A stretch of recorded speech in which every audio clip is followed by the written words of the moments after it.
And now, live from Laurel, Maryland, USA, all the way across the continent from Los Angeles, it's snack time.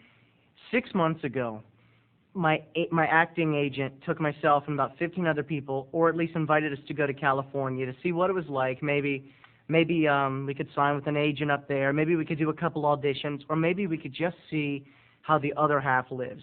So, of course, I said, hey, I never get out of Laurel. Why don't I just take 1 month and just really see what the golden area of California is really like? L.A. But Snackboy, you can't even hold down an odd job. You worked at yogurt places, video stores, pizza places. How could you afford to stay in California for a month? That costs a lot of money! It does cost a lot of money. But you know what? I did it for free. You know how? That's right. I stayed with a friend of a lady from my mom's church. My mom said, Terry, you know, Esther, the Spanish missionary at Clifton Park, our Baptist church, she has friends in California, maybe even relatives, and they're good Catholic people.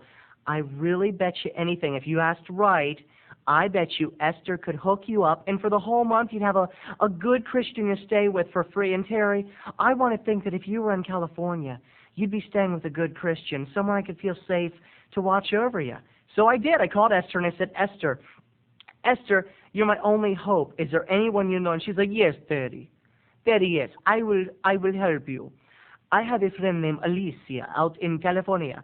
She does not live in a very safe neighborhood, but she could help you. You know what I'm talking about? And I said, Esther, if you could hook me up, that would be fantastic. And she did. So I packed my luggage, and without having ever spoken a word to this stranger, Alicia, I headed for L.A. I parked my car in the dangerous neighborhood of East L.A. she lives in, kind of a very Cheech and Chong-ish neighborhood, and I knocked on 2B, her door.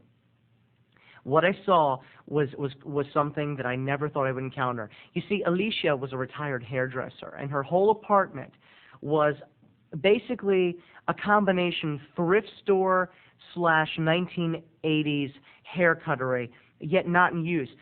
All the windows were covered with old, heavy 1950s Venetian blinds, and on top of them were posters of women with big 80s perms, big and bold and bright 80s perms everywhere, and knickknacks were filling every area, every nook, every cranny. Every chair had an old-fashioned hair dryer on it. In fact, I would often bump my head because I would sit down to read or watch TV, and I would forget that there was like a plastic see-through hair dryer, and I would bump my head on it, boom! And that was like the beginning of my troubles. You see, Alicia would not let me call her Alicia. She had no family, and she decided that I was her Tia.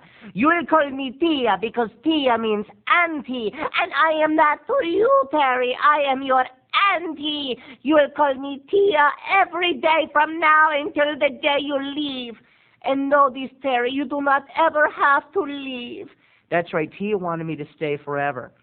In fact, I started to even get that weird feeling that, like, it was kind of like a bad episode of The Twilight Zone. I felt like one day I would wake up and try to get out of the thrift store, the hell that I was living in, and the doors would be locked, and she'd be like, don't leave me, no, I'm all alone. And here's the worst part.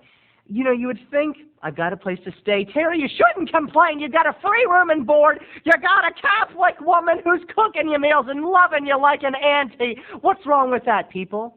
I was not allowed to use the soap when I showered. I'm not joking. The first week I was there, I had finished my shower and I was getting dressed. I was still in my underwear when she comes around the corner. I see her shadow and she says, oh, Mr. Broccoli, you were very bad. Terry, why did she call you Mr. Broccoli? Because one night at dinner I asked for extra broccoli. For the rest of the trip I was Mr. Broccoli. She was, Mr. Broccoli, you are a bad boy. You're very bad. You drowned the soap. I said, what are you talking about?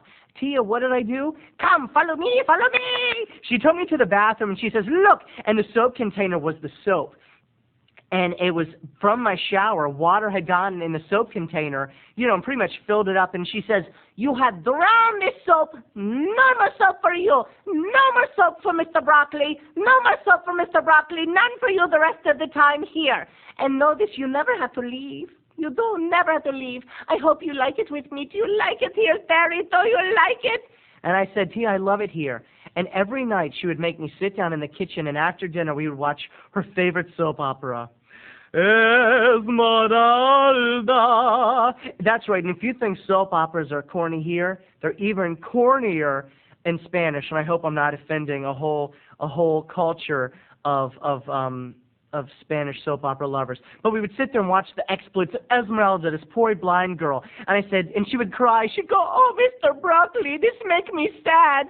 The girl is poor and her father is rich, and he does not give her any money. He does not love her." I said, Cut.